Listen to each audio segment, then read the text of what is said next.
쪽에서 새로운 모바일 앱 달롱 대룡이 출시되어 이미 수천 명의 사람들에게 당첨금을 안겨주고 있습니다. 이 앱을 통해 집을 샀거나 여행을 떠날 수 있는 인생을 바꿀 만한 큰 금액을 획득할 수 있습니다. 놓치지 마세요. 지금 앱을 다운로드하고 수천 명의 사용자들과 함께 당첨의 기회를 잡으세요.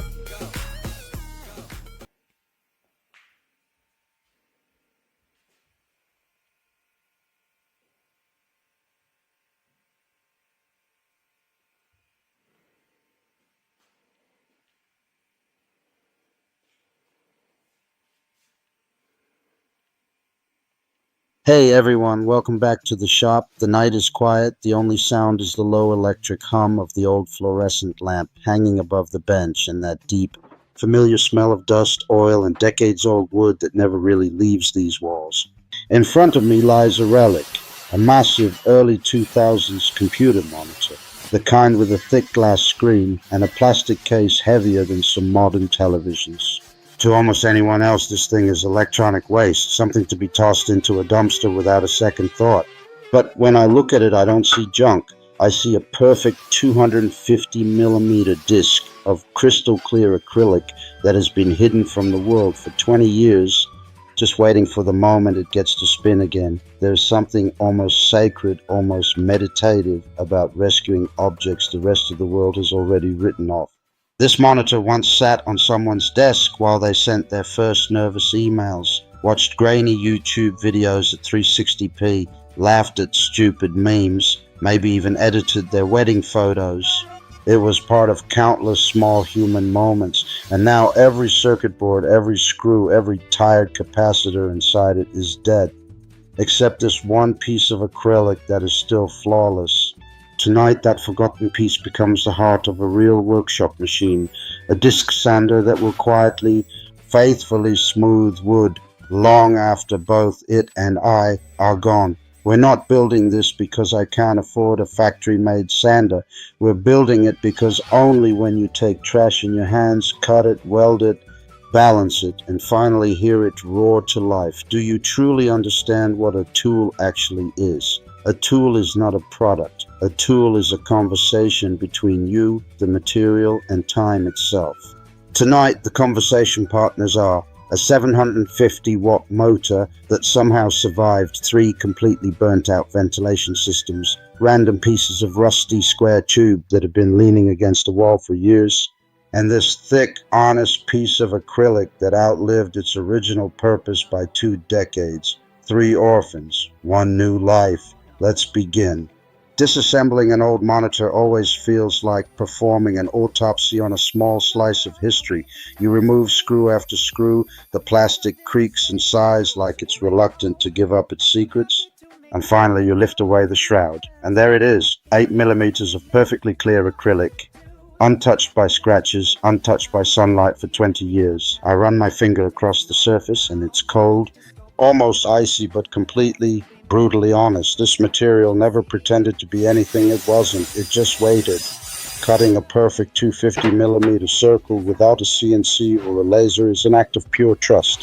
Trust in the blade not to wander. Trust in your hands not to shake. Trust in the acrylic not to crack under pressure. You draw the circle the old school way, find the center with a compass and a steady pulse, and then you guide the blade slowly, breathing with the machine.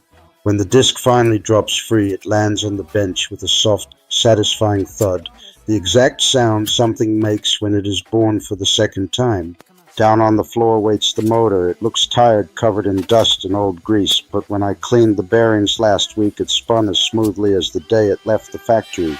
750 watts, 2800 RPM, raw, uncomplicated power. Enough to turn impatience into dust in seconds. I build the frame from 20 by 20 square tube that has been rusting peacefully behind the garage since who knows when.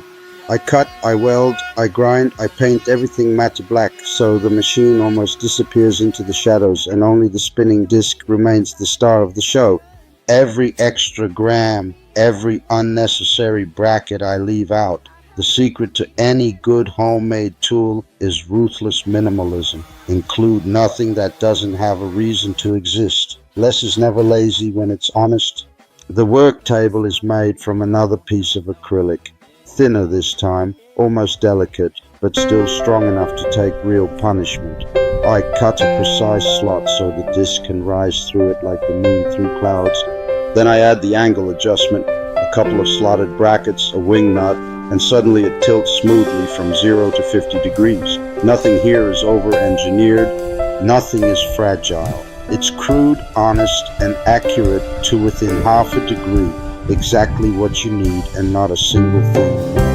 Across the entire face of the big disc, I glue industrial-grade hook and loop. When the first sheet of 80 grit abrasive rips onto it, the sound is pure commitment, like tearing open a letter you already know will change everything.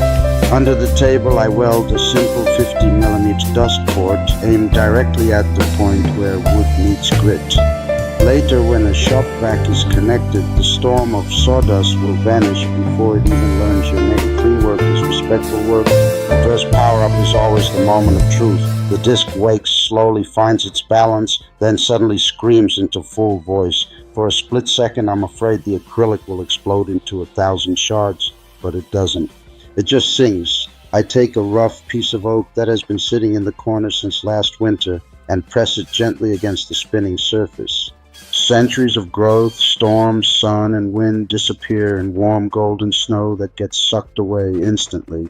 There is a deep, almost spiritual peace in that moment, watching time itself being erased while simultaneously creating something smooth, something new, something that will probably outlast me by another century. I switch to 240 grit and run the same board again. One more pass and the surface feels softer than skin, warmer than skin, alive in a way no piece of fresh lumber ever feels. This machine doesn't simply remove material. It removes noise from life. It removes hurry. It removes every excuse we ever had for doing things halfway. Real smoothness is never an accident. It is thousands and thousands of tiny, deliberate